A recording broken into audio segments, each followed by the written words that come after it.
Ballerina cappuccino. Tong sahur. Benda lah tu. Kau tak tahu ke? Hai. Weh Zim, macam mana buat ballerina tadi Zim? Macam mana? Zim, ajar. Cuba sebut balik. Aku tak faham. Zim. Matang sikit. Kita dah besar kan? Uish, siapa tu? Kau tadi tak macam ni pun. Bila awet. Matang je. So basically, Syam bawa bihun, Ahmad bawa nugget, I bawa pizza, you bawa apa? Ayu. I nak makan pizza, you nak makan apa? I nak pizza juga. Weh, respect sikit boleh tak? Dia ni pemalu. Oh, I bawa buldak sos je. Dia pedas tau, sedap. Ini favourite I. Kalau korang nak try, korang cubalah sikit. Weh Zim, sejak bila kau makan pedas? Weh, kau strong dah makan pedas. Kau nak air tak? Tak apa, aku ikut sunnah. Kau tahu kan, lepas aku habis makan semua baru aku minum air. Kau tahu aku macam mana kan? Pedas tak? Kalau pedas jangan paksa tau. Tapi sedap kan?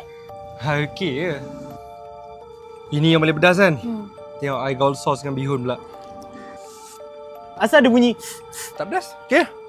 Weh, Azim aku nak tak makan pedas tau. Orang lain masa majlis cukur jambul, dia orang makan manis-manis kan? Tapi aku lain. Aku masa majlis cukur jambul je, masuk wasabi dalam mulut aku. Korang bayangkan aku makan wasabi umur berapa time tu? Macam ni aku makan. Uish, hebatlah you. I suka lah. Nak air cakap nak air Zim. Tak, aku okey.